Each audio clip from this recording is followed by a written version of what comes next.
All right, hi everyone. Welcome to Brandon Live for Thursday. What day is it? June 2nd, July 2nd. I can't believe we're all ready in July 2nd. Now the time is going by so fast. I don't know if I shared this online. Probably not. Probably why people aren't in the room because I low-key forgot that we were doing this. So I'm the worst. I'm the worst at promoting, so I'm going to get better with that. But right now, we have my friend Adwoa, Bonney Graves here with us tonight. Hi, Adwoa. Hey, Brandon, how are you?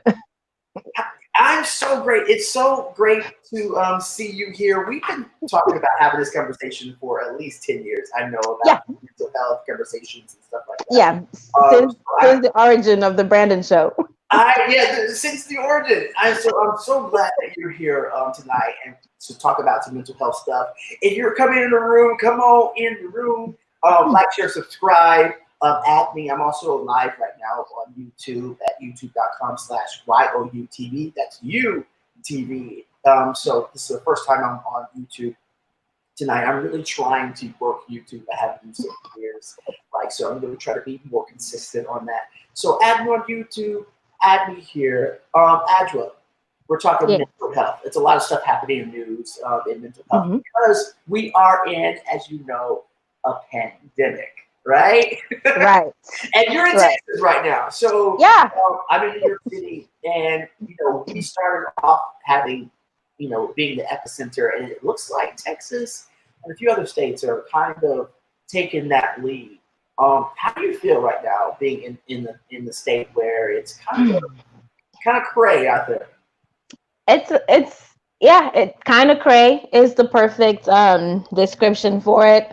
I'm trying my best to just cope, and stay in a bubble. But it's real. It's real out there. I think just getting the alerts that the numbers are increasing, I just had to get away from social media a little bit. Not that I'm in denial or don't want to know, but I just had to make sure that I was keeping myself a little bit sane from it. But yeah, it's getting out of hand a little bit. Yeah, I mean, and you use one of those words that we always talk about as mental health professionals, coping. So how does one cope with this world, this pandemic? How are you coping, and how can we all cope in this condition? I think the important thing is even finding out what works for you, right? So a lot of self-assessment and finding out, or even allowing yourself to try something new. So if you're someone that does a particular coping skill and you've always done that, maybe this is the time to incorporate something new. For me, I heard of meditation, but never really actually done it or practiced it. And so I was like, this being in this pandemic and being at home, this gave me the chance to, try that. And I actually found that it was helping me, especially to kick off the start of my day. A lot of us are working from home or furloughed, so you just have you're home. And so starting off my day with meditation has helped. I've seen a difference. I also journal, and I also read, and I also do yoga. So those are my regulars. But then my new one is the meditation, and I'm liking that so far. So I love how you say find something that works for you, because I'm listening to you talk about meditation and yoga, and inside my head I'm thinking, no way. That's not gonna work. If I meditate, I'm going to sleep. That's what I call meditation. I call that a power nap. So I think the important thing that you said is finding out what works for you. There's different types of self-care. There's physical, there's emotional, there's social. All the things I can't think of right now because I'm talking on live. When you're doing something live, you can't remember. Exactly. It's all live. Right. There's at least 6 types of self-care. And you have to figure physical, did I say physical? Which I'm not doing clearly because I'm getting a little chubby. But I think you have to figure out what self-care mechanism, self-care activity works for you. And you said meditation and yoga. For me, it's being creative. It's for me, it's being artistic and doing arts or riding my bicycle, a little physical activity. So Yeah. yes, I think it's really important that you find out what works for you. Yeah, that's key. So we're in this pandemic where Mm-hmm. we both have been are in or have been in states where we're the hot spots. How do you deal with the stress of living in the pandemic? Thinking about like your everyday, just trying to survive. How do you deal with just Yeah. that piece of the puzzle? The stress alone is like, so for me, I see it as the stress comes in waves, right? And so when you first hearing it, okay, this is happening. Okay, now it's spreading. Okay, it's going on. And then it's like, okay, I can't go out. I'm isolated. Okay, what can I do? For me, the stress came in waves. And so I think the key thing is not denying the stress, right? The stress is there, acknowledge it, but then don't allow the stress to take over or impede on the other parts of your life, which is don't be too stressed to where you stay in bed and don't eat, or don't be too stressed to where you don't even want to check on people or just check on yourself. And I think a lot of times stress happens and people just kind of, just let the stress come and stay. And I'm like, find a way to let the stress kind of, subside. And for me, that's how I've been doing. I welcome the stress, I acknowledge it, but I don't let it take over or consume me too long. And that's a good thing, not letting the stress consume you. Hi, Anna. Hi, Anna says Hey, she Anna, likes to journal as well, and that she hasn't seen you since in forever. it's forever. Anna Harris says, "Nice to see you, Anna, here tonight." So yes, really setting time limits for kind of this stress to, being aware of the stress, but not letting it consume you. I think Hmm. sometimes we. Um, are afraid to acknowledge that we are not okay, or that we Hmm. are stressed, or that we are angry, or whatever emotion that traditionally is not seen as positive. We're sometimes afraid to acknowledge that, and I think Yeah. that's a good thing. Acknowledge whatever emotion, whatever feeling you're Yeah. feeling, um, but if it's not serving you, allow time limits and then move on. Exactly. Absolutely. That acknowledgement piece is such a struggle, and a lot of people stay stuck there at Hmm. that first step of just being able to just acknowledge it. It's like just it's they see it as almost admitting defeat. And it's Hmm. like it's not defeat, it's awareness and it's the truth. So start with the acknowledgement and then ask for help if you need to, because if I admit it, then I'm weak. So then I can't ask for help, because if I ask for help, that means I have to admit it again, and I don't know if I'm ready for that. So a lot of Right. times that's the mindset too. And it's like you may have to just talk to yourself in the mirror until the thought changes or the stress goes away. You may have to just write it out, or you may have to just think it out, Right. or dance it out. Whatever it needs to be, acknowledge first and then not let it stay.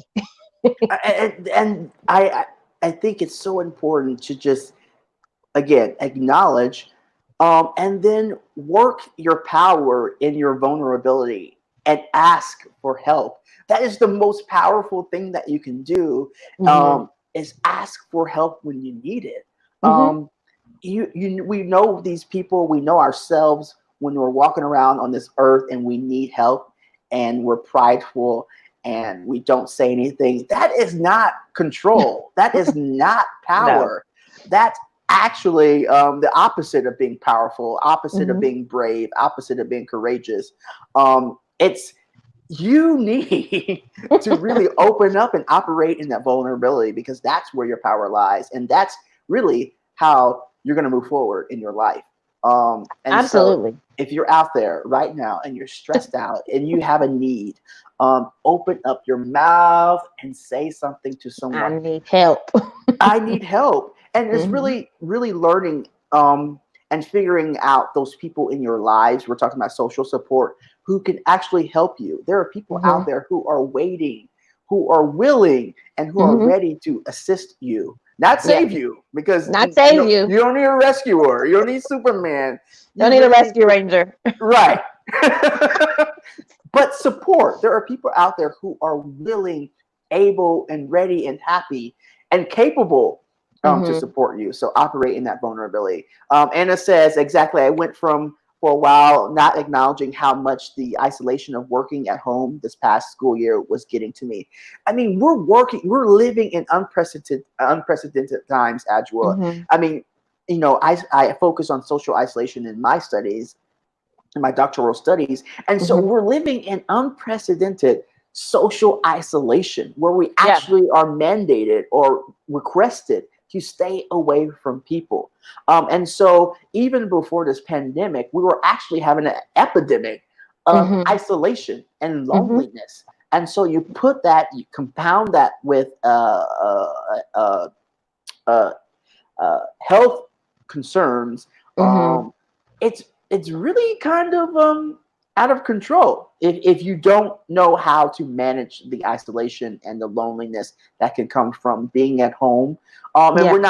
I'm not saying that alone time or solitude, uh, being solitary, is loneliness, because No. that's not the same thing. But really, when you're desiring relationships, Mm-hmm. but you can't achieve that or you can't move towards that, that's really where loneliness shows up. So we're living in unprecedented times. How do we deal with loneliness, Adwoa? How would you say? How have you dealt with distancing, social distancing? Mm-hmm. Um, I've been in my apartment for like over 60 days, and I just recently started getting out, like days at a Mm-hmm. time. Walking, riding my bike. But how do you deal with loneliness in this time in social isolation?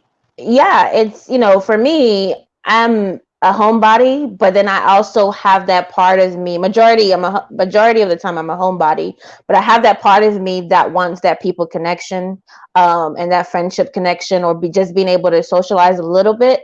And so I've been doing, like you said, like in a way, in little waves here and there. But I value the quiet time, because sometimes if it means unplugging, and just kind of sitting still or reading a book, or just quiet time, turning TV off, turning, phone off, I value that. But that's separate from just the feeling of loneliness where you want to be able to be Mm, amongst people and connect. And right. so it's been hard a little bit, but for me, just like I said, with even dealing with stress, everything starts with being able to face it and accept it, that, okay, this is where it is. And then looking at how you can manage it to where you don't put yourself in more harm or more danger. So if it means setting aside a day or two where you do go out for a walk, but then also making sure you're applying the requirements, or the what's required to do to be safe, right? It's Yeah. being responsible in that. But again, it goes, is for me, in my opinion, it's hard for people to even say, I'm lonely and I need a connection. Or sometimes there are others that judge. Extroverts are struggling right now. Let me just say that extroverts are struggling right now. I'm not as much as an extrovert, so I love Mhm. my alone time. I love my being, in my quiet spaces. Yeah. But we're human, so we all Mhm. crave, that physical intimacy, physical touch. We need to be Mhm. around other humans. So we all have different levels of that requirement. So yes, I Yeah. think extroverts are probably going crazy. They're going crazy. And Mhm. it's not to even, spotlight them or judge them, but it's more like understanding where their need is, Yeah. and how this whole thing has been quite challenging for them. It's been challenging for all of us, but for those that really crave that being out there and having to kind of do a shift in their reality, Mhm. I'm sure it's a bit challenging for sure. But it's, for me, it's all about balance. I just do just enough to just get that, and then I come back, and I like my quiet time. I like being home, and so Yeah. that's how I've managed that. And I think we have these tools that are at our disposal, like Facebook, like FaceTime, and other Hmm. communication devices. And I always encourage people to make a phone call to someone if Hmm. you're feeling down. Yeah. Make a list of all the people that you know and pick someone off of that list and give a pick up the phone. I know it's strange for millennials and Generation Z to make a phone call, So but as now it's the time to practice making phone calls to people and actually talking to them. make a 20, make a 3-minute phone call to a friend and really share yourself, and also ask for opportunities for them to share, because it's really about connection and sharing ourselves and being vulnerable. And that helps us with connecting and feelings of belongingness when we are isolated and feeling lonely. So I think that's definitely important. Absolutely. And, figure out what self-care works for you. I always say self-care is deep. That means it's deliberate. It's deliberate. It's experience. Oh, I can't think tonight. I don't even know how. Wait, I don't even know how to spell deep. I'm like, wait, DEEP. That's how deep it is. It's so deep. I can't even get to it. It's so deep. It's underneath the surface, beyond the abyss.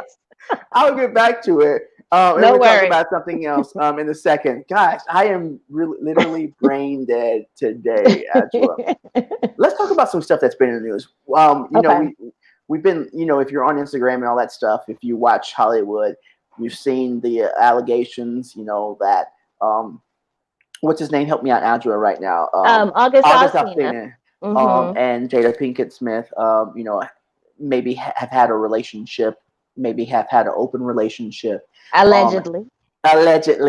And August Alsina, in his recent video interview with Angela Yee, revealed that he did, in fact, have a relationship, according to him, with Jada, and it's over, and he's hurt, and et cetera, although Jada denies and will denies this relationship.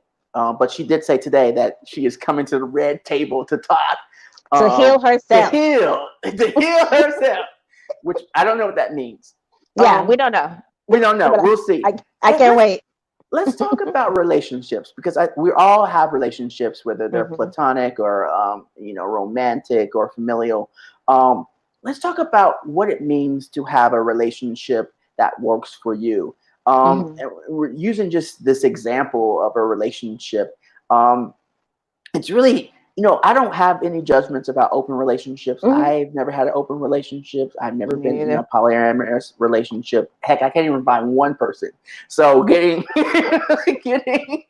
several is quite difficult. So I have no judgments for other people. I know what works for me, and that's not something that works for me. But you have to figure out what works for you. Absolutely. And in this relationship with Jada and August and Will, allegedly, it just seems like there was a miscommunication about boundaries and expectations that went awry. What do you say about this? I mean, absolutely. Expectations and boundaries are key in any example or type of relationship, right? Yeah. So even if it's intimate, familiar, even work relationships, there are expectations and there are boundaries. But I always feel like a lot of times there's always that one person that either puts the other person on a higher level of expectations, unbeknownst to them. They're on this, pedestal or this expectation that they didn't even know or ask for. And oftentimes the person that put the other on the pedestal is based on probably the need or their need that they're wanting at that time, or where they are, and codependency, whatever the case may be. I don't know. But I feel like sometimes the expectations are unrealistic because there is a lack of communication. There is no transparency on what the expectations are, and the boundaries are not clear. The boundaries are kind of vague, and then there's a lot of assumptions. Whereas, if I come to you and give you a hug, a very tight hug, no space, like the church hug that you get with the gap, like I give you a very close hug. You and I are friends, and I give you that hug like my friend. But somebody may see that and be like, well, wait, that kind of hug was a little bit too close. So what's that? So then an assumption is created. So I feel like in this situation, there were definitely some assumptions that were either misunderstood or not. And again, we don't know the details and we're not judging. But these are not the only individuals that have been in this situation. And it's, open marriages are common people deal with, people talk about it. But I feel like those key things, assumptions, transparency, lack of transparency and communication, and then unrealistic expectations and boundaries that are not clear cut, not straightforward. When do you think it's possible to have an open relationship or be in a polyamorous relationship? Do you think these are possible situations to have, or it's completely unrealistic that people should stay away from them? Dr. Ruth does not encourage, threesomes and relationships, open relationships and stuff like that. But what do you think about open relationships and polyamorous love? Well, Dr. Ruth is awesome. She's an OG for sure. Dr. Ruth is the truth. For me, it's like it all comes down to choices, because at some point you could probably start off in your situation or in your relationship as one way, but people grow and have different interests, and so then there's this exploration. And I think choices are kind of linked to needs, so if at the time of need, there's a need to explore and all of that, that becomes the choice. Now, is it discussed? Are we all in agreement? Or does one person just take off and just do it anyway without consideration of another? There's so many different layers for it. I personally, I'm not someone that's okay with open relationships, but I don't judge others that do it, because I see it more as a choice and what works for you. From my understanding, polyamory has different ties to it, so it's not necessarily sexual, but open relationships are often linked with sexual, where there's the need to have a sexual, like a desire, like I said, an affair, basically. But again, people redefine and define things all the time, Right. And and they redefine and define things to fit their need and the choice that they're making. And I think that's the danger when it comes to like defining your relationship, but at some point one person redefines the relationship without communicating that, hey, 2.0, here's an update. Like, how you get those updates on your computer, and you can either like, oh, remind me tomorrow, I'll do it tomorrow. Well, your partner updated and you did not, and so they're still stuck. Back there. Back there, over there, and they're still stuck. Or those privacy updates. The new terms and conditions are updated. They've updated and you did not, and so I think that's when you get into like problem areas, when you haven't communicated new boundaries, new expectations, new ideals for your relationship, and it can cause really big problems. And absolutely. So even looking at this, I wonder, allegedly, if this did occur, I wonder if it started out as an open agreement, but there were some miscommunications, there were feelings developed, and some ideas changed about what they desired. Because I think it's important to note, it is always okay to change your mind. There's nothing wrong with changing your mind. Would you say, Adwoa, is there anything wrong? Yeah, there's nothing wrong with changing your mind. What happens if you're in a relationship with someone else? I think it's important for you to communicate what has changed, because they're operating from the original contract that you guys have set, either verbally or just through habit. But they're operating from something that you set, and you cannot, without expecting some serious problems, change up on folks without communicating, right? Yeah, you're absolutely. going to find yourself in a situation where you're resentful, where you're pained, where you don't understand, and so when should how do you communicate to people, whether it's a work relationship, whether it's a romantic relationship, where it's a platonic relationship? How do you communicate to people when something that no longer serves you, Adwoa? It's one of those things that's kind of a bit challenging for a lot of people, because they automatically translate it as confrontation. Mm. Because conversations like this, where you have to um, ask for either something else or say that something else is no longer serving you, are often hard. And they're hard not because the fear Yeah. of retaliation or whatever. They're Mm. hard because there's transparency involved, and almost like appealing of things to reveal things. A lot of times the vulnerability that comes with it, Yeah. the breakdown, or the even being misunderstood. I could say I desire a change, or this is no longer serving me, and this is what I'm looking for, but I may be concerned about being misunderstood as something else, or my intent is not understood. And so ideally one-on-one conversations are effective, but definitely there has to be some preparation, for those that may be even worried about how it may translate. I always say you can talk to anybody about anything. It's all about Right. how you present it, right? And you're in control of how you present it, but you're not in control about how the person may react. And so, I think that's the key thing, because I always yeah. tell people, and it sounds funny, but I am not responsible for your feelings, and Hmm. I cannot control your reactions to what I say. Now, we can be responsible and accountable for how we talk and treat Yeah. people, but the response to what you say, what happens, is completely outside of your control, and Yeah. you can never control that. You may have the best intentions, but you can't control people's responses.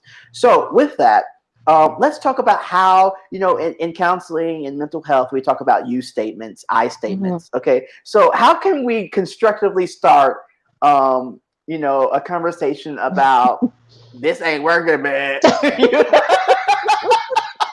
Like Yeah. this, what's happening in this relationship? I don't like it. Like, how do we start with using I statements instead of you? How can we start and say, like, I didn't like this. Like, this is not serving me. This contract that we initially had needs to evolve. There Hmm. needs to be some riders in there. Like, okay, we started out here, but this is not working anymore. We need to Hmm. evolve. How do you start that? How would you start that? How do you Whew. let the audience know? Like, how do we start those conversations? Brandon, again, with all this, and I like that the audience is here, it's really up to you and how you want to approach it. But the thing is, people often start off, I statements are not often practiced, right? And so it's easy to say, but then when it comes to implementation, there's a little bit of a challenge, and automatically it goes into the finger pointing or the accusations, right? Exactly. I call that vulnerability, which is the Hmm. I, and versus you, and I say that's the victim.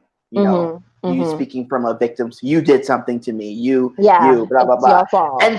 And so you're right, Adwoa. Like, we know this, but even in our own lives, sometimes it can be difficult to, like, no, you made me Like, sick. wait, wait a minute. wait, Center wait. myself. I know better. I'm gonna do Hmm. better.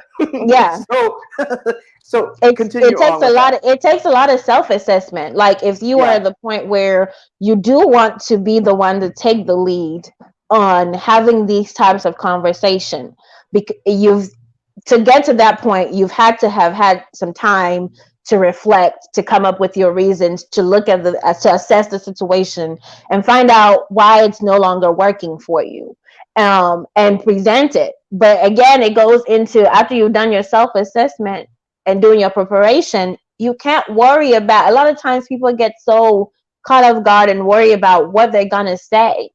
And a lot of times people listen in order to react and not really respond. And so I'm gonna wait to hear what you say so I can come back with a rebuttal. I could come back with something, and then it becomes an argument, and before you know it, the whole purpose is taken away.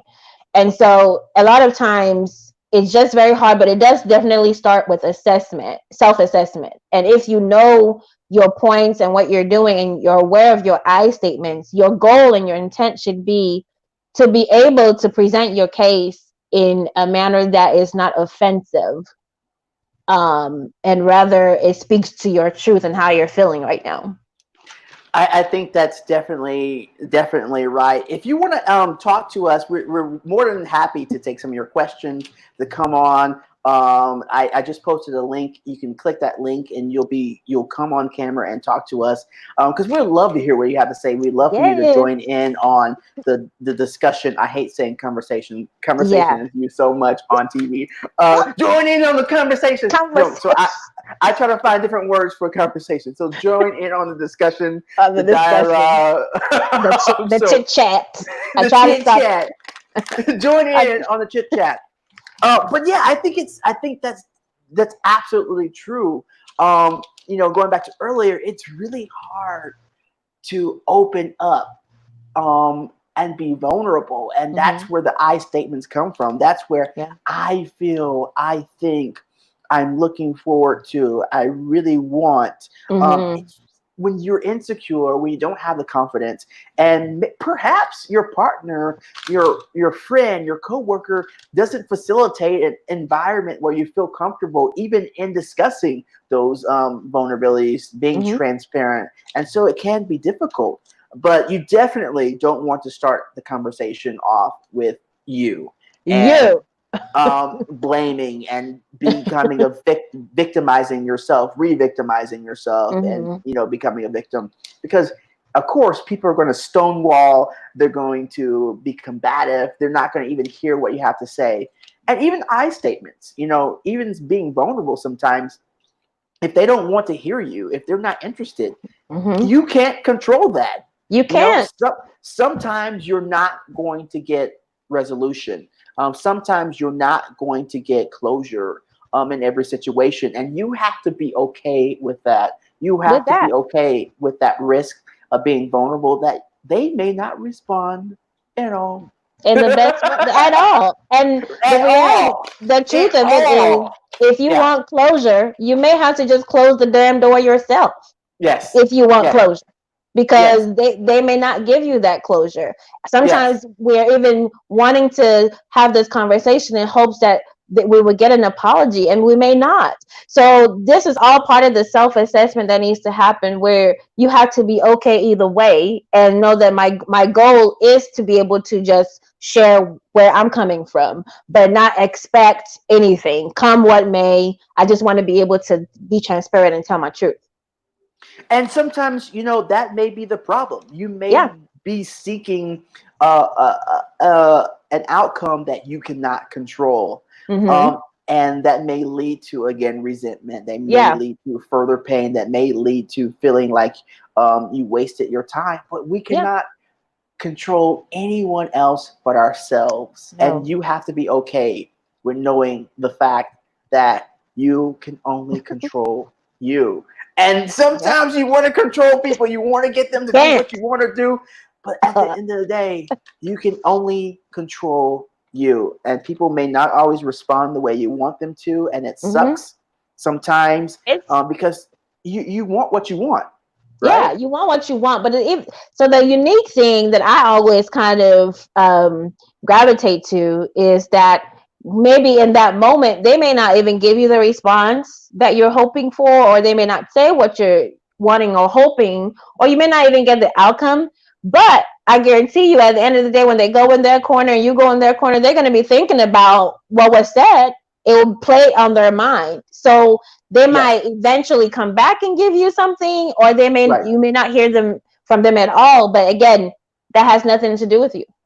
Right. And that's the beauty of being vulnerable. That's the beauty of being clear. Whether or not they respond the way you want to, they know for Mm-hmm. sure what you desire.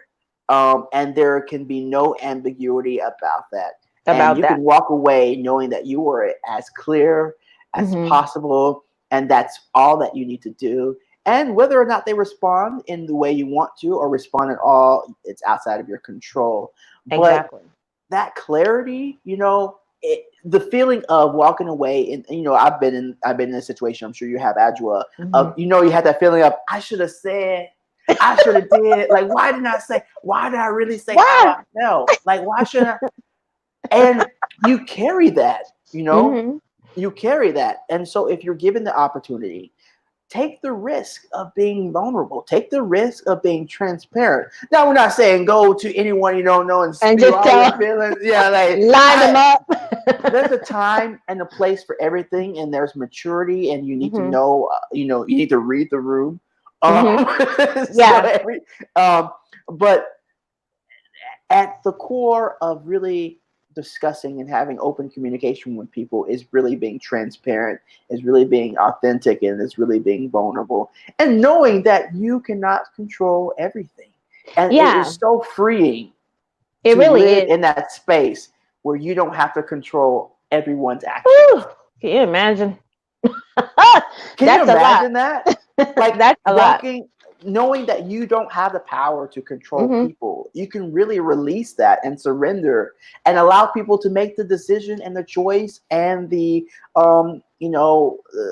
decide to, be there for you or make a decision based off of their own volition, off of their own choices, instead of you Hmm. having to manipulate or you having to like be controlling. So Yeah, exactly. surrender, surrender. Surrender and don't be afraid of that. And I think a lot of times too, people need to even define what their purpose for for wanting to have the conversation. Yeah, Sometimes it's because I just want to tell them how I feel so they'll know.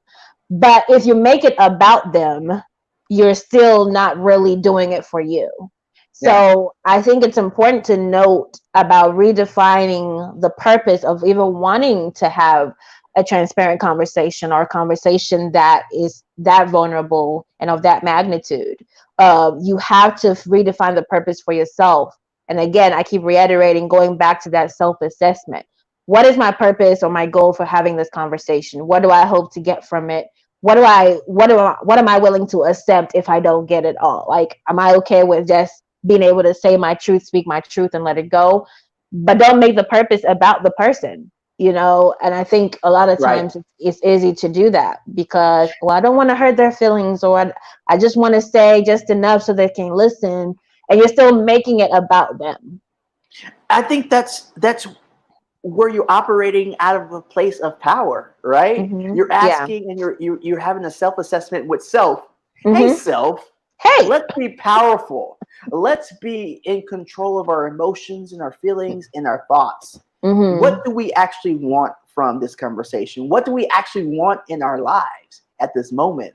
And let's be clear and intentional about this conversation. Hmm. And so that when we present the facts, when we present our feelings, when we present what we desire, we can be clear. And all the Hmm. noise of our insecurities, all the noise of our, feeling out of control, or whatever you want to Hmm. consider, that you are showing up strong and empowered, with agency and confidence. And Yeah. yes, you're not going to always be in control of your actions and your behaviors, but you want to strive for that, especially when you're communicating with other people about what you desire, right? Absolutely. Absolutely. Because you don't want to show up out of control, because out of No. control leads to out of control, which is Yeah. and I don't want to be on the receiving end of you being out of control Out and of you not control. knowing what you want and not knowing what you want to share, Hmm. because it really impacts the constructive nature of what you really want. And so, Yeah, absolutely. if you want to be constructive in your communication, you actually have to show up constructive Hmm. in your communication, and constructive in your demeanor, and constructive in what you desire.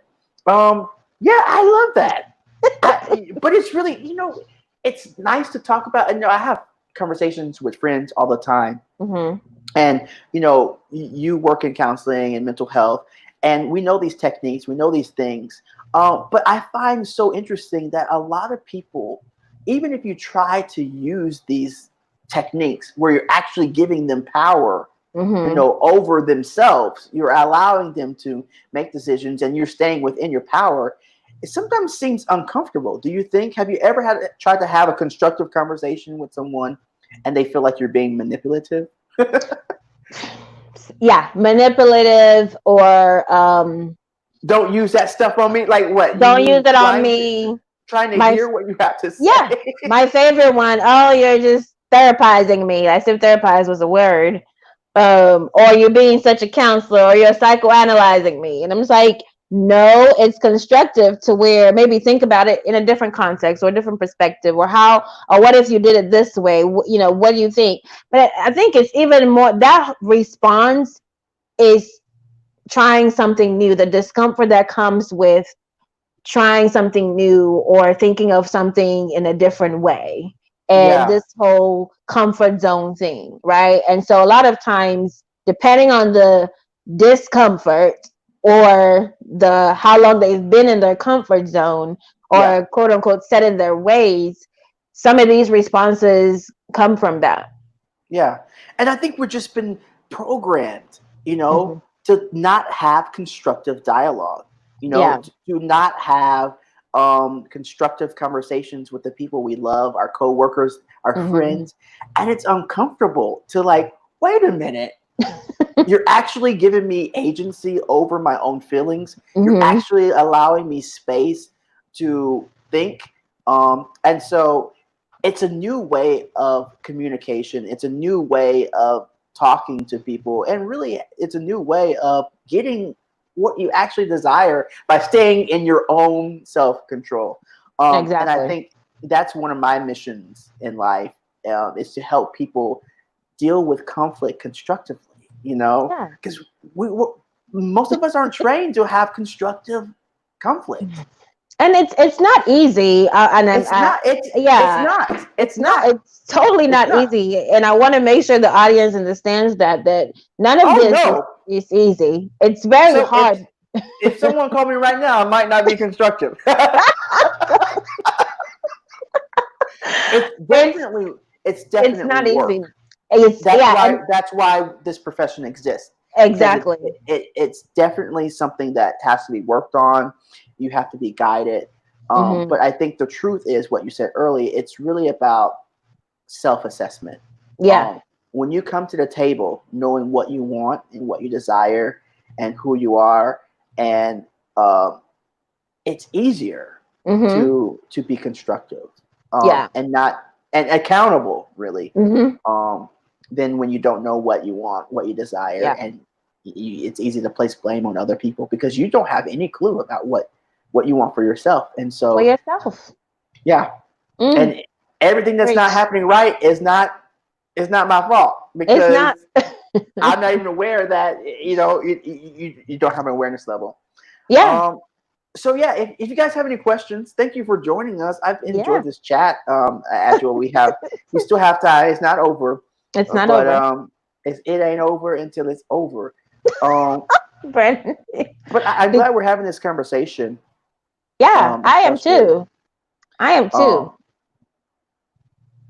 Did you figure out what deep meant yet? oh yes, I did figure out.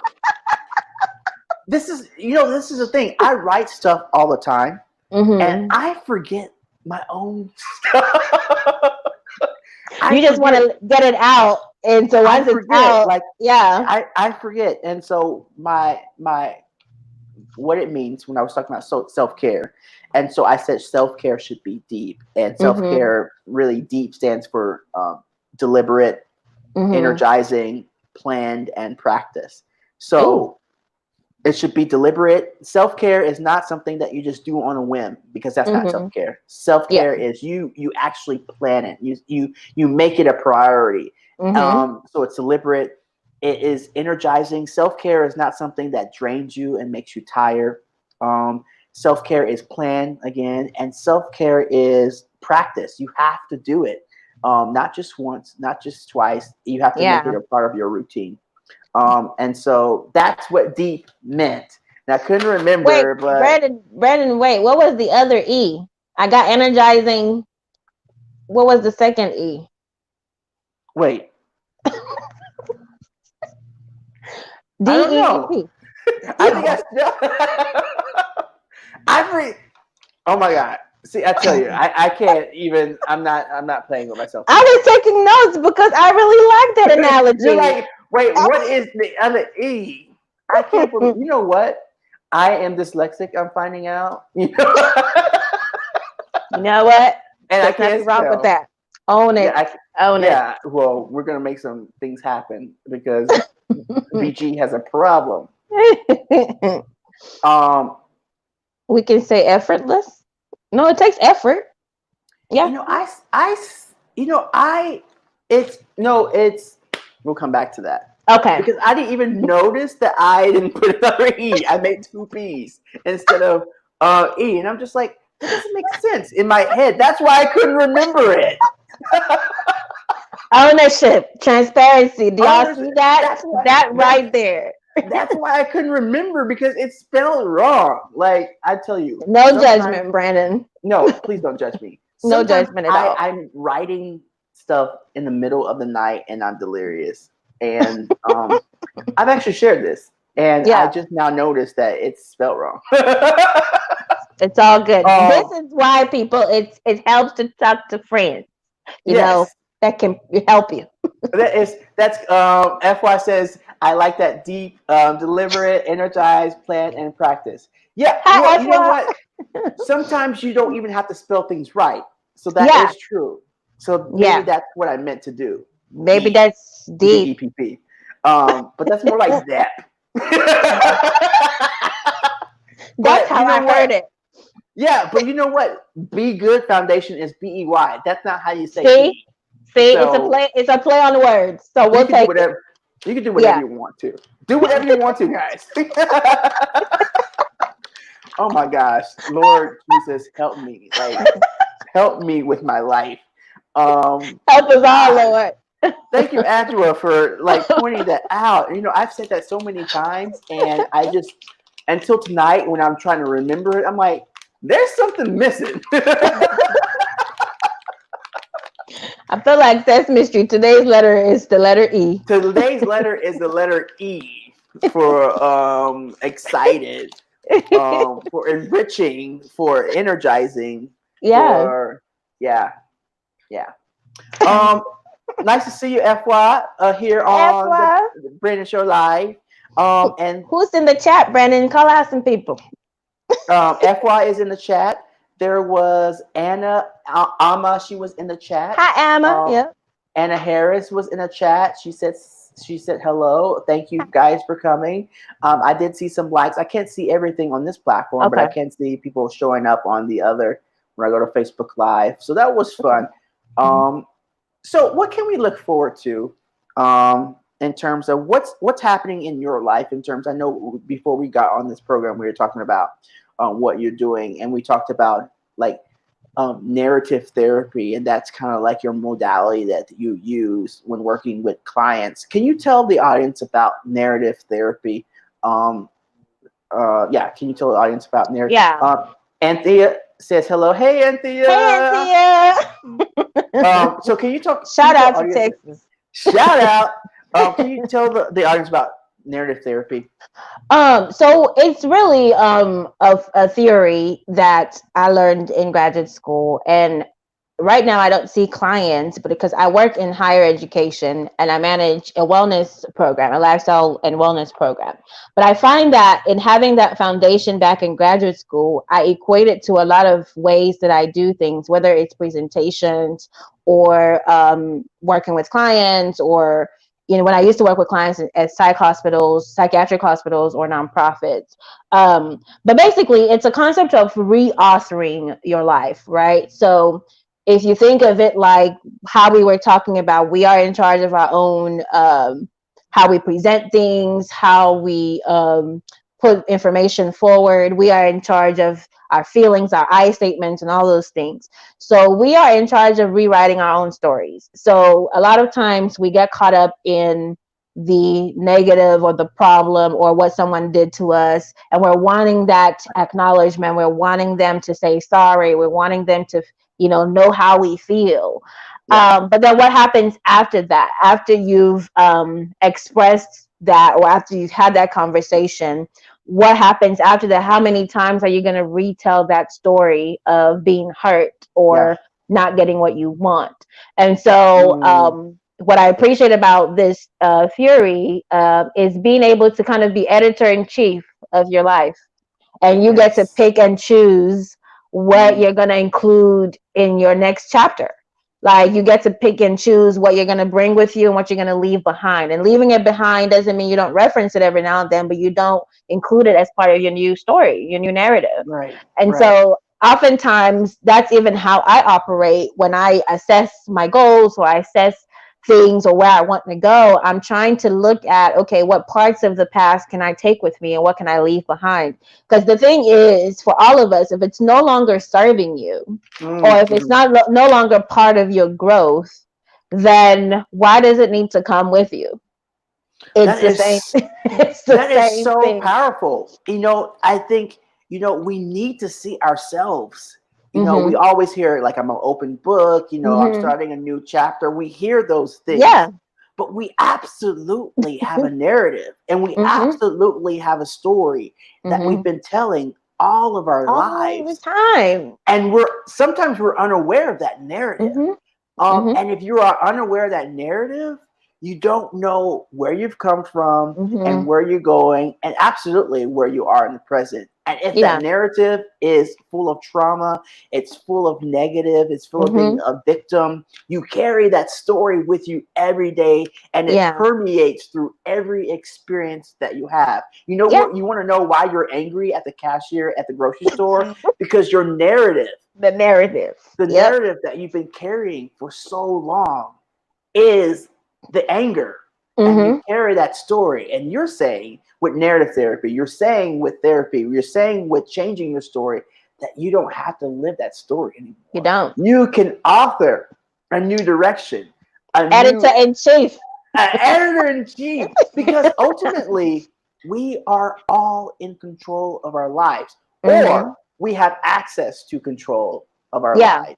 Yeah. And so I love that the importance of creating a new narrative. And Mhm. that narrative is important. And you have to include things that serve you Yeah. well. That Because serve me well. why would you include, if you have the power to edit out anything in the world, why would you include things that don't serve you? Mhm. Adwoa, why would anyone include Wow. things that don't serve them? But It's so many of us do that, right? yeah, we do that. And oftentimes we include it and then we find that we're complaining about the same things that Mm-hmm. are not working, or we're complaining about the same issues. And it's because we carried it on. We didn't filter out things that are no longer serving us. And so we brought it on, but didn't realize that the complaining or the anger or those feelings that are happening, it doesn't mean that when you change your story and you reauthor, you won't experience anger. But life is happening and change is constant, and so things are going to anger you, things are going to upset you, because that's just life. A pandemic is happening, it's going to affect you, your narrative, right? But you're no longer carrying past things into new things that are happening, and then now you have a big bowl of just constant upset, Yeah. and you are now stuck and not moving forward, or stagnant in your goals and in your growth. A lot of times when you do write a new chapter and you include the new things that you want to do, it sort of serves as a way of making you accountable, to be able to even accomplish something, or get out of your comfort zone, or try something new, or reach out, or get help, or whatever the new story would be. Now you've written it down. Now you make yourself accountable to achieve that, to acquire that, and all of that. It doesn't mean that negative thoughts won't come in your head, but this time in the new chapter, if negative thoughts come, what are you going to do differently than You where have before? Yeah, where right. before you would have punched a bag or you would have kicked a wall.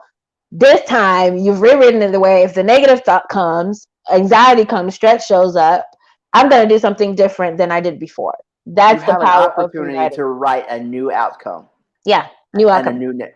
Have you ever read a book that you thought it was going to be good, and you pick it up and you start reading the chapters, and every chapter seems to be like the previous chapter, and it's Yeah. like you spent all this time writing the same content in every chapter, and that's kind of like how these narratives in our lives. Mm-hmm.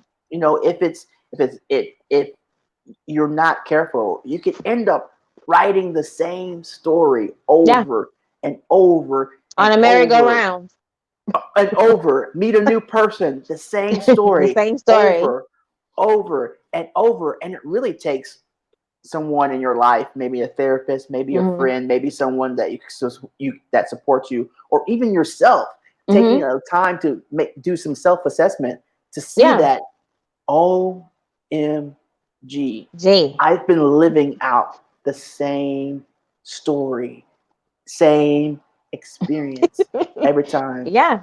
Every time. Adwoa, every time. how do we start?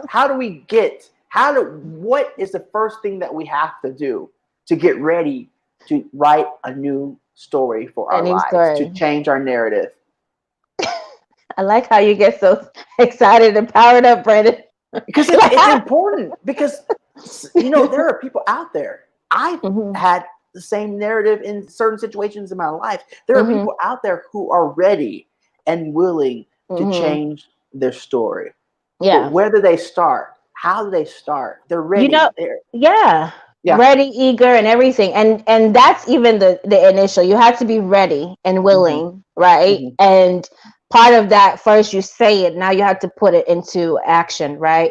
And so for me, when I applied it into my own, I mean, it's still, again, work in progress. We're all growing every day. So this has to go with you. But the story doesn't end. The story doesn't end until you're gone. Until you're gone. Until you're gone. The story doesn't end. It's a living, breathing document.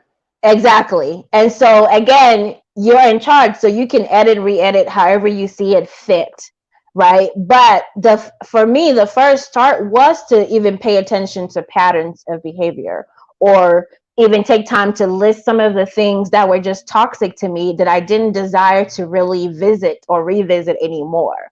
So I would say that would be the first step, is kind of, again, self-assessment keeps coming up, and this is one of the important themes of any form of growth.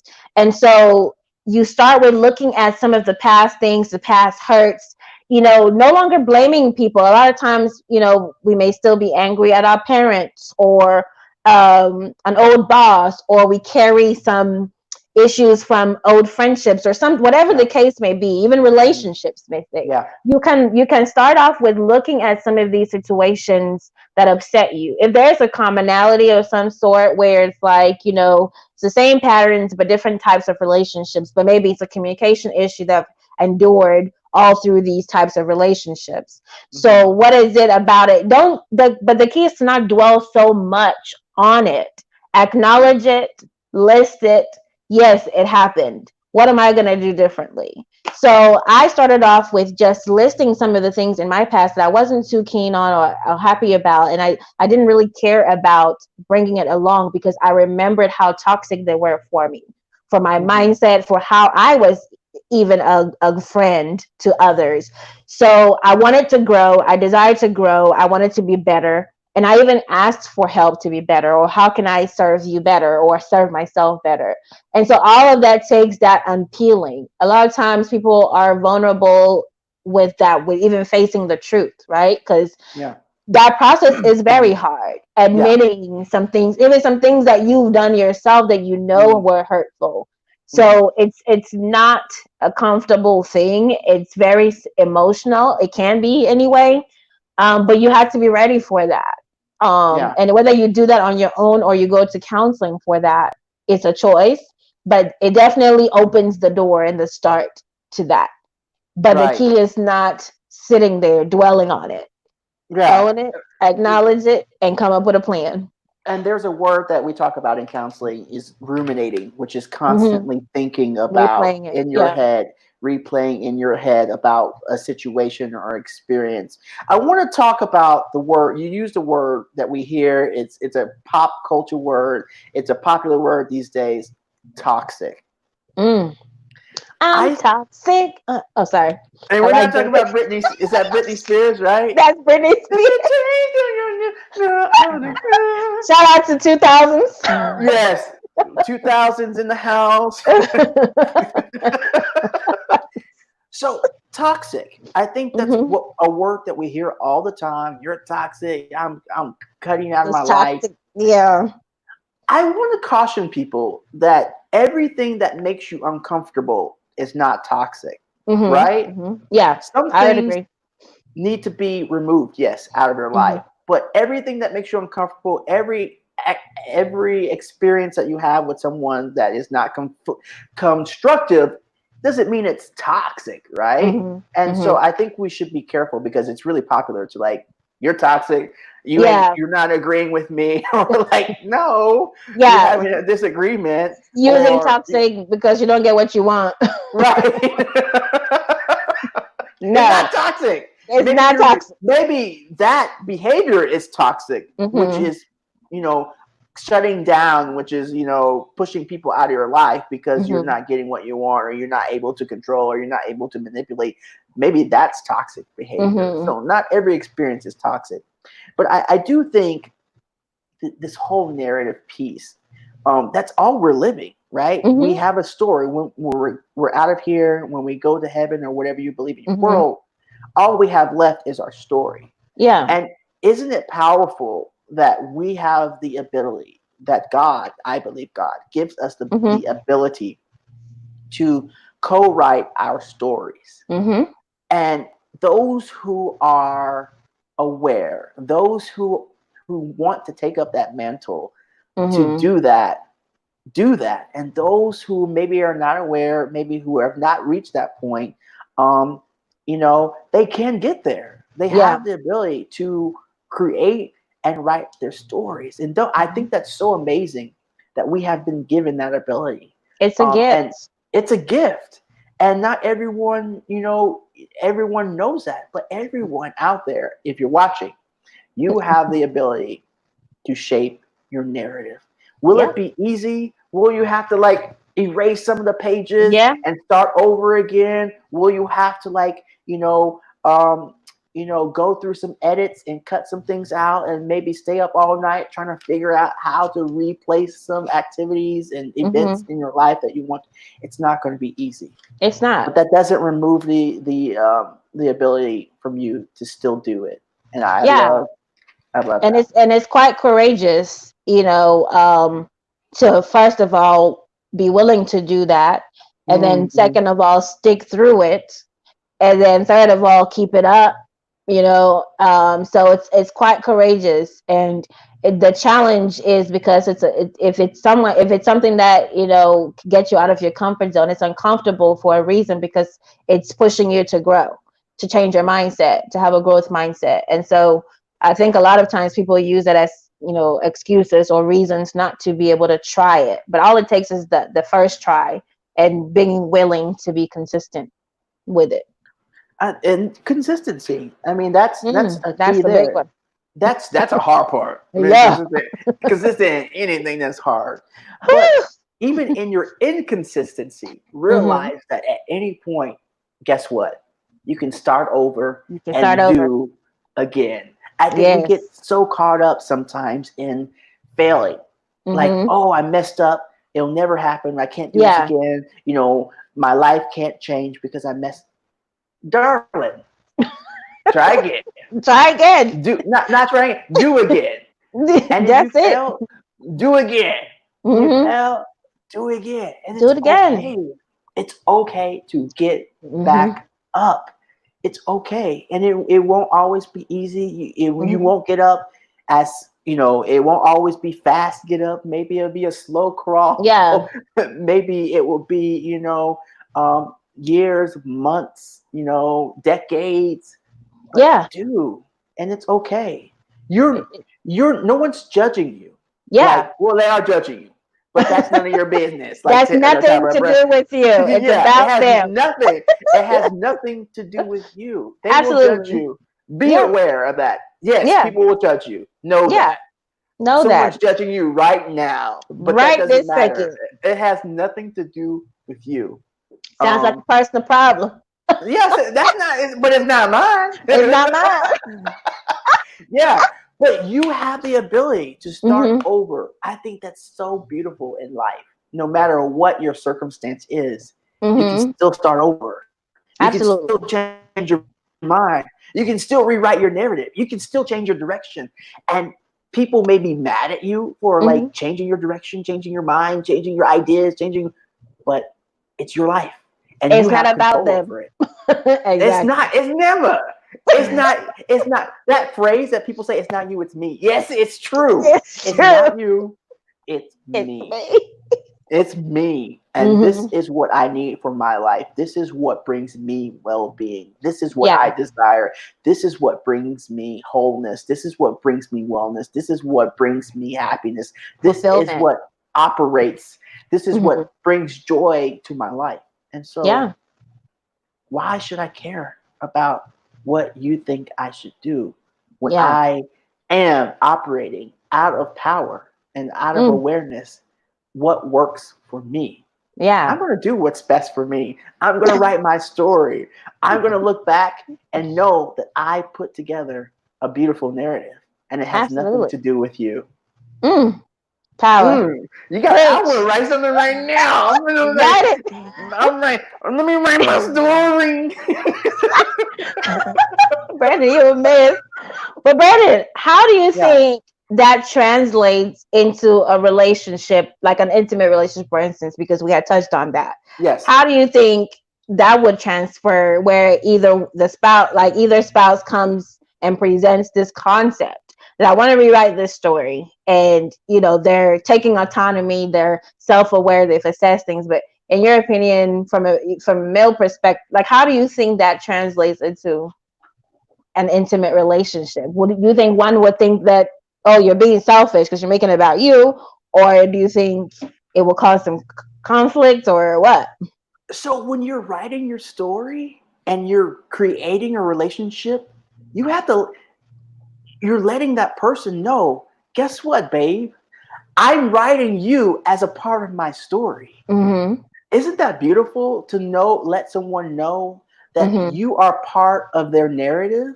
And that they have the option to leave or to stay, but your desire for yourself is for them to be a part of the legacy that you want to create. I don't see why anyone would have difficulty with understanding that you desire for them to be in your life.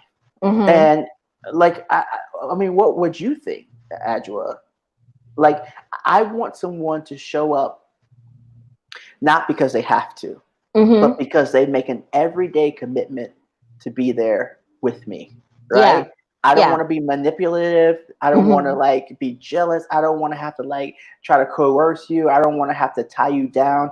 I want you every day to say, I want to be here with Brandon, even with his mess, even with his craziness, even with whatever X, Y, Z. I'm choosing to be here. I want you to be able to operate in your control.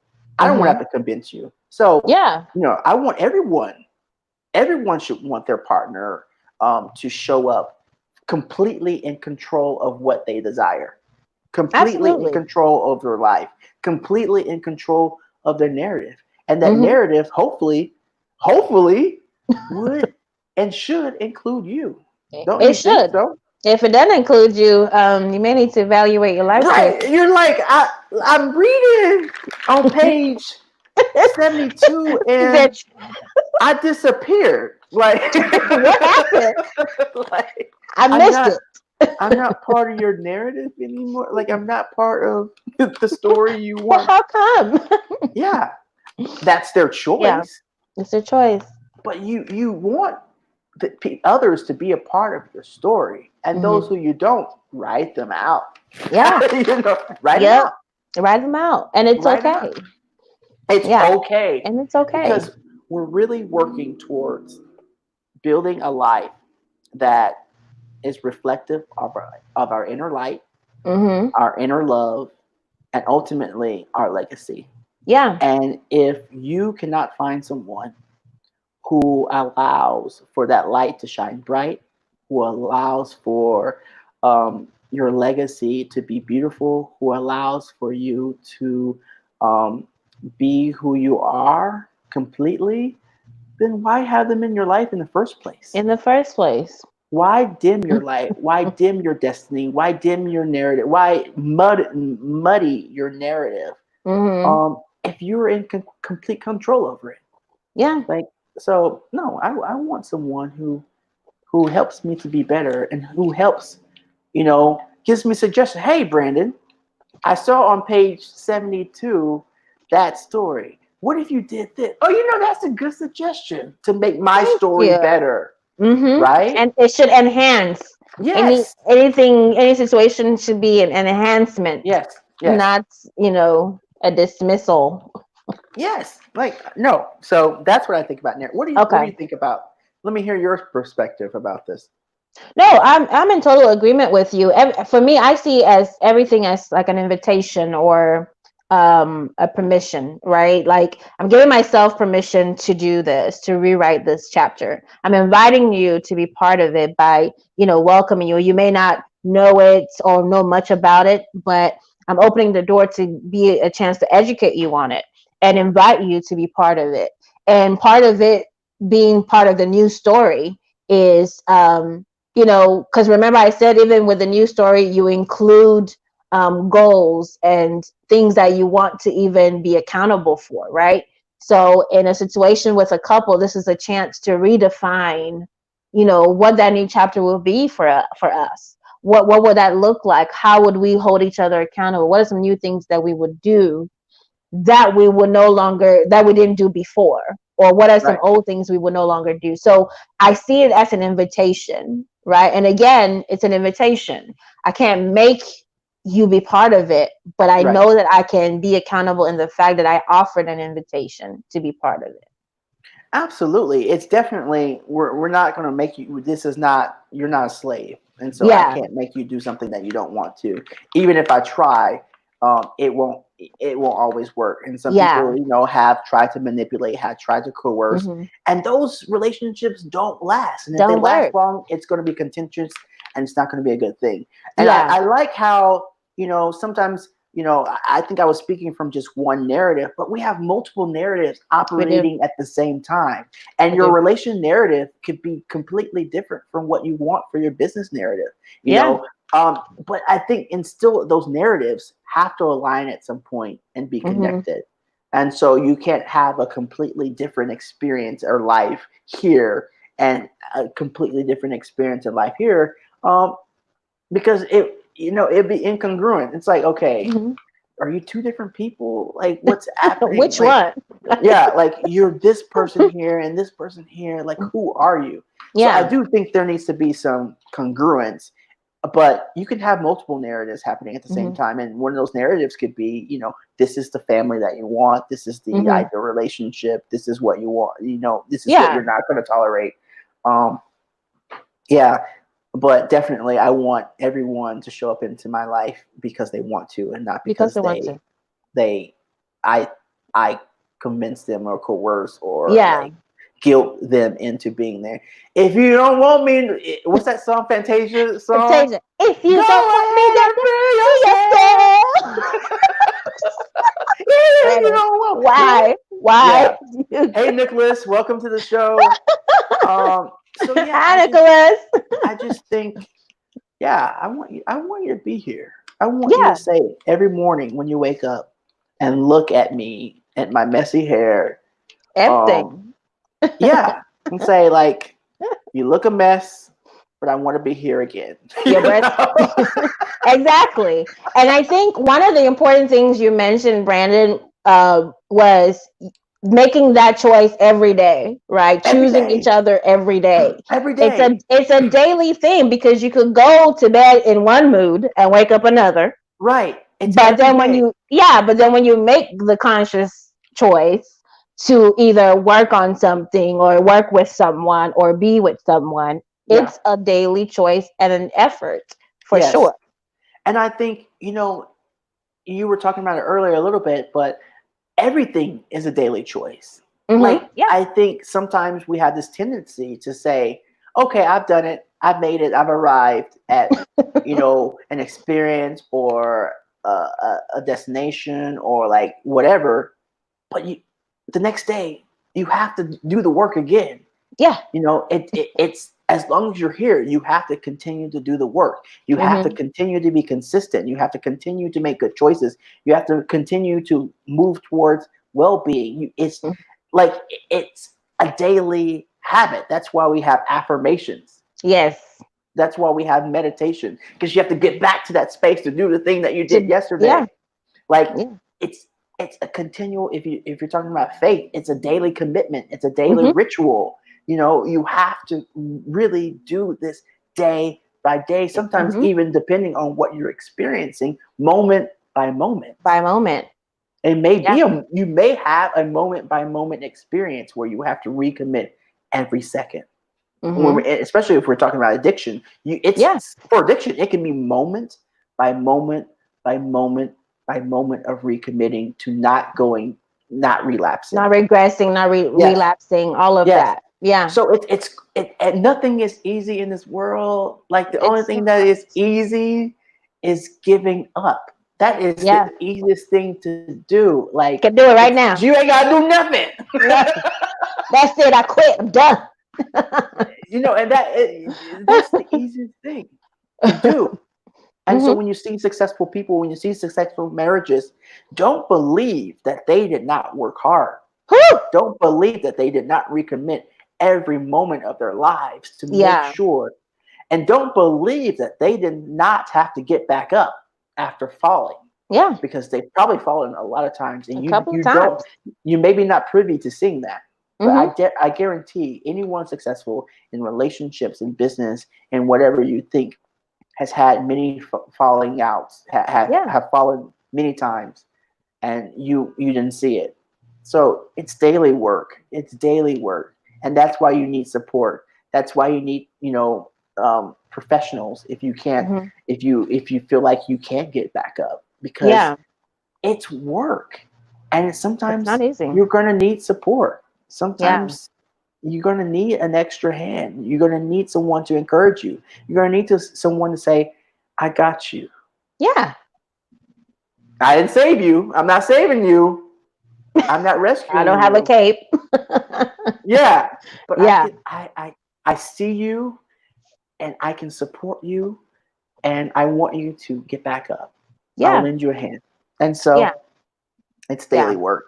It's daily work. It's daily work for sure. But do you think for us in this field where we take on a lot of that position of being the guide and being the support, like it can take a toll on us too? I always say, doctors make the worst patients and counselors make the worst clients, and because we are so we're trained and we're programmed to help. Some of us are known as wounded healers because from our wound, we want to heal. And there's nothing wrong with that. But oftentimes we forget ourselves too. So how is that challenging, do you think, as a counselor? We go through waves and moments and everything. And sometimes people forget that we're human first. Yes. It's like, I'm not the label. I'm human. I think what you're talking about sometimes is called compassion fatigue. You get so used to like helping other people, and you just get so tired, and it can be exhausting.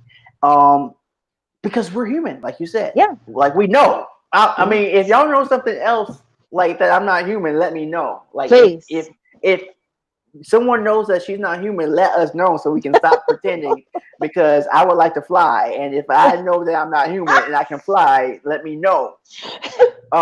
You might be able to. There's some places I want to go and I don't want to pay. You just want to get there on your own. Yeah. So we're human and we have the human experience. And even though we're trained and we have a certain level of awareness or conscientiousness, we're still humans. We still experience the same things you do. We still have shortcomings. Yeah. And so we still have to get the help that we need in our lives. And we can still have the same stuff that's happening with you, even though we're helping others to move past their own. Even though I can have the same problem you're having, but my job is not to tell you or work through my issues or my problems through my professional work. It's to really see and help you do what you got to do. But I go home, and I have experiences that may be identical to you. Whew. And Yeah. I have the power and I can use the professional discretion to disclose if we have similar issues going on and how I deal with it, which, helps build rapport and collaboration. And you figure out if that's important to share or not. But we're humans. And, it can be tiring. It can be draining to help other people. And especially sometimes you're helping other people when you have the same needs, The same needs. the And I same think, exact needs. yeah. And sometimes there's a mindset where if I help them, that will help me, or that will fuel me, and sometimes no, not at all. It doesn't do that, because then you are also still seeking that from someone else when you should be doing it for yourself. So as counselors, we ourselves should seek professional help if we need it. We ourselves should take time off. We ourselves should practice self-care and all of those because things. it can be dangerous when you are not aware about your own needs and you what they call that counter transference or transference. And so you're listening to what's happening in this session or your work, and you're putting all your issues on them, and they're unaware, and it's like, that's not helpful. At all. You need to take a step back and work on yourself. Anna says compassion fatigue. She's been through that herself as a school psychologist. Wow. It can be really hard sometimes. Yeah. And especially during this time where we have a pandemic, your doctors, your nurses, they're having compassion fatigue. My goodness. They're seeing people dying. They're seeing people not in, many of them have never experienced, we all have experienced this, but they've never seen the death at this capacity. So this magnitude, imagine just having to deal with this every single day, and the vicarious trauma that happens from seeing all of this stuff happening in the world. It can bear on you. And you don't have to be a counselor, and you don't have to be like a mental health professional or a medical professional to take on other people's trauma. No. We see it all the time. These videos, we're taking on trauma every day with shooting, George Floyd, Breonna Taylor. Like, we're experiencing these things every day. Every day. And you have to know when enough is enough to take a moment to be deep in your self-care. With one E. Or be depth. Be depth. Get in depth in self-care. Because it can really impact when we talk about how these things spill over into every aspect of your life. Every aspect, they show up in different things. Yeah. And we're talking about narratives, Adwoa. Like sometimes you could be writing a story about yourself, creating your own narrative, and someone walks by, the wind blows, and all of the papers get mixed up. Yeah. And so their narrative gets mixed up. Yeah. With and you're trying to figure out, okay, is this where are my Which pages? one? Yeah. This is not, like, I'm reading the story. Oh, that's not me. Here's, ma'am, this is your page. This piece is yours. This is not my story. And so we have to be careful to monitor whose stories are we telling. Are we telling our own stories? Are we telling someone else's story? Are we living our own lives? Or are we living the lives of our parents? Are we living the lives of our exes? Are we living the lives of our ancestors? Yeah. Which one is mindful. it? And that really goes back to self-awareness and self-assessment. And self-assessment and self-awareness is really this. What that means to me is asking yourself questions. Asking yourself questions. That's what we do as interviewers in counseling. Yeah. We ask questions. We ask guided questions. It's not guided. It's not just like you like popsicles. Like, which kind of popsicle you want? Like, it don't matter. But you have to ask yourself the questions that matter to you. And one of the questions that I like to ask myself, and I like to ask people, is, what do you want? What do you want in this moment? Yeah. What do you want? What do you need? What do you desire? What is your happening? Takeaway? Yeah. What is happening? And so self-assessment, self-awareness. You Mhm. have to be aware. And working on that awareness, yes, it takes time because Mhm. so much is going on in our lives. Mhm. Yeah. And that's why self-care meditation, like just taking a moment to be Yeah. still. Yeah. Take a moment to be still. Take a moment to journal and ask yourself, what do I want? And you may not even have an answer. And that's okay. And that is okay, Adwoa. Because I Yes. think a lot of times people want that instant answer. Yeah. And when they don't get that instant answer, they feel like, well, I guess I don't know what I want. Yeah. But you may not know what you want, but you know that you want something, and you want something Yes. to be different, and you want something to be new. So gravitate in just that part, because it's not going to come right away. It's not going to come with a bow on it, and all of it is not going to come at once. It might come in doses or phases. So you have to be okay with not knowing it all at once as far as what you want. I love that. Be okay with not knowing. That is so great, to be okay with not knowing, because what you're doing in that moment is you're saying, I don't have to be in control over everything. Yeah. Over everything. I'm not perfect. I am not perfect. I don't have to be in control. I don't know what I want. I know I want something. And sometimes I say that not knowing what you want is almost as equally as important as knowing what you want. So if you know what you want, if you don't know what you want, write what you don't want. Exactly. Well, I don't know what I want, but I know I don't want, like, I don't want this. Yeah, I don't want that. I don't want that. I don't want that. You're starting somewhere, and starting there can say, okay, what is the opposite of that? Oh, I don't want that, but I want this. And there you go. You start the process. You know, when people say, what do y'all want for dinner? And like, I don't know. Okay. Do you know what you don't want? And that opens up, right? Yep. I don't want Taco Bell. Okay. You're starting from somewhere. No judgment if you like Taco Bell. No. Today you may not want Taco Bell. Yeah. Tomorrow you may want the chalupa box. Brenda, are you hungry? I was looking at that the other day. I'm sure you were. But sometimes you don't know what you want. So start there. But if you know what you want, start there. The point is, start somewhere. Start somewhere. Start somewhere. And you don't feel like you have to finish in that moment. Exactly. Take your time. Allow it to sit with you. Yeah. You don't have, what are you rushing towards? We ain't going nowhere. We in the pandemic. But even if you're not, what are you rushing towards? Yeah. You spent all this time not knowing, and now you got, like, do you have a destination where it's urgent? Yes, we should be urgent. I think everything should be urgent. And that's not like, you know, me saying like you got to be hurried. Rush, yeah. Urgency means that it's serious, it's intentional, and it's focused. That's what I mean by urgency. But you don't have to have the answers immediately for everything. Yeah. Give yourself grace and compassion. Grace and compassion. And give yourself permission to explore. Yes. To explore what that would look like. Give yourself permission to explore what finding out what you want looks like. And maybe you don't even know, okay, if I want to explore, where do I start?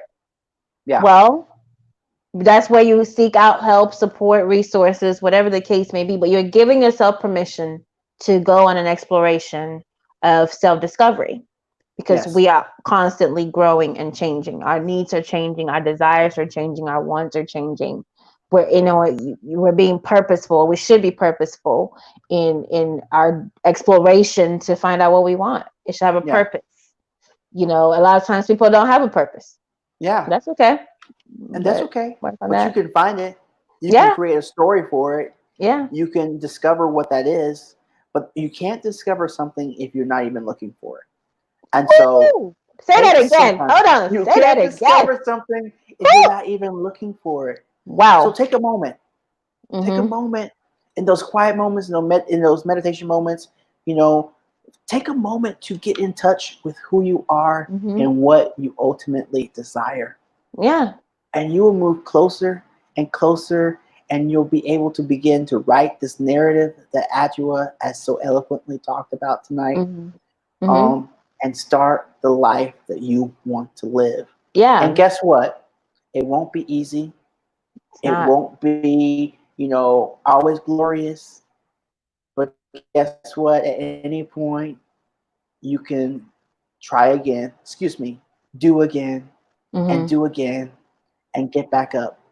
Adwoa, final thoughts tonight Final for our thought. conversation. And I want you to come back and we talk Of about course. some more stuff. Of course, this is going to You're stuck with me this is because going to I've have to been, be.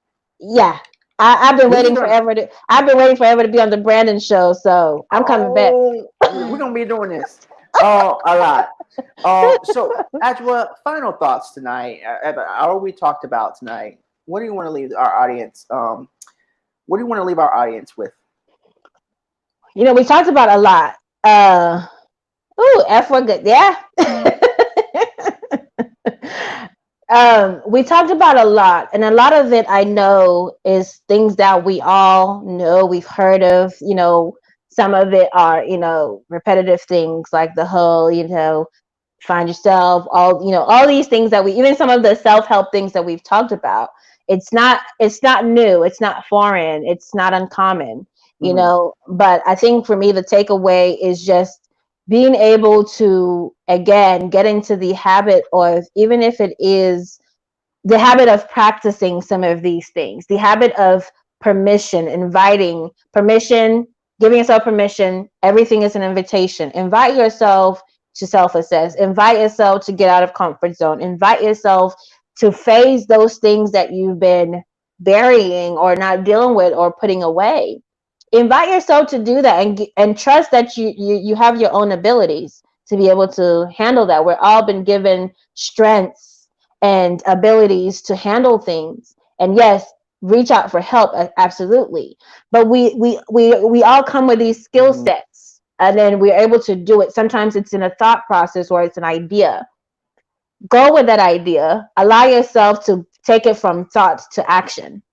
So I think for me, the common themes is the permission and the self-assessment, and just starting with there, because once you allow yourself to do the self-assessment, you open up all those other things that we talked about, which was acknowledgement, transparency, taking your power back, writing a narrative. All of that to me funnels from self-assessment. So that's my takeaway. What's your takeaway?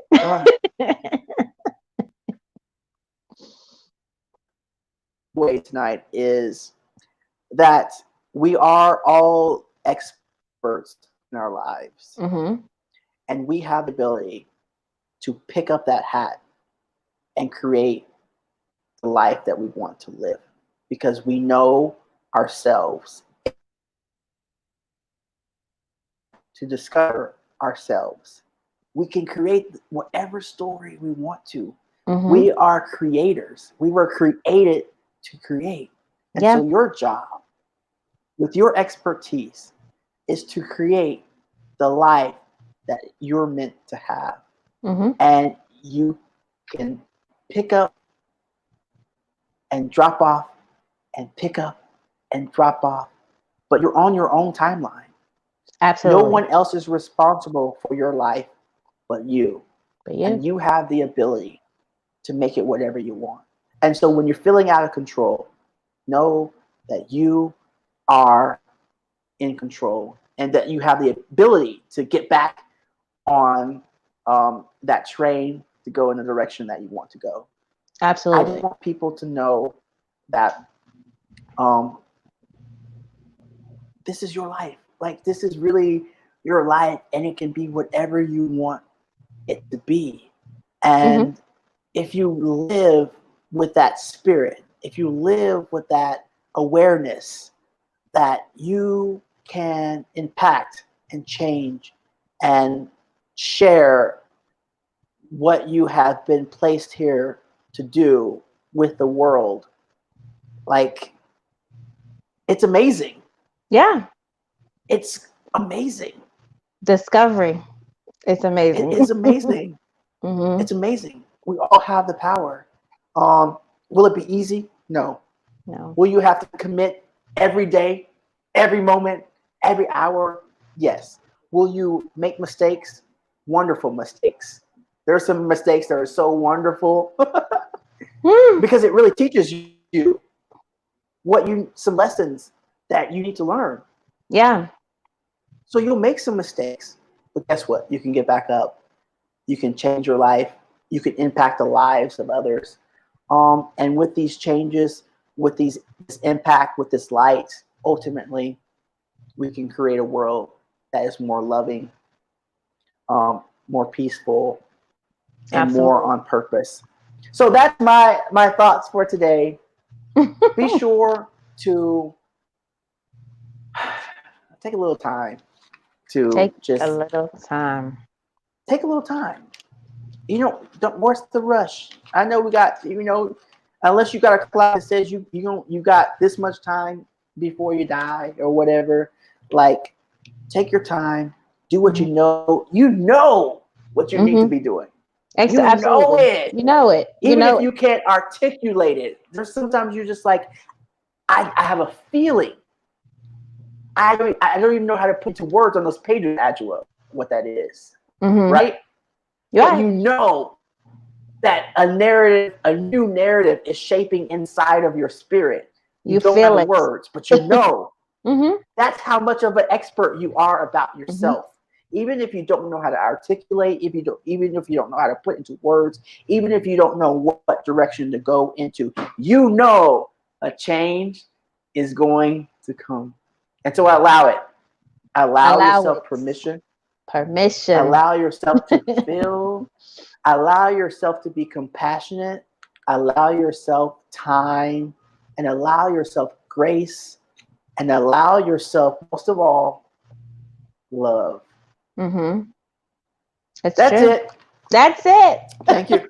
Thank you for joining me. Thank you for having me. Adwoa.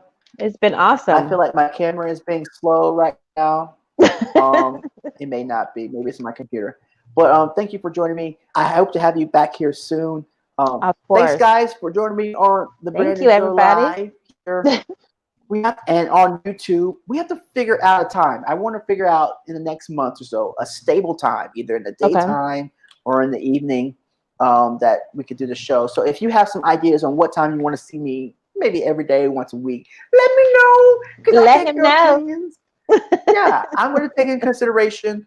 Thank you, Anna, for coming. Thank you, Effa, for coming. I see Elizabeth Gwynn. Thank you for coming. Thank you, Amma, for coming. Thank you, Nicholas. Shout out to Amma. And Shout out to Nicholas and Thea. Yeah, thank you, all the guys. I can't see if you're still here or if you left to come in or whatever. But thank you for showing up and listening to us bare our souls, our hearts, and talk about some things. But at the end of the day, thank you and have a good night. And of course, a better tomorrow. Bye. Bye, Adwoa, stay, don't leave. Okay. Okay, we'll see you guys later. Okay.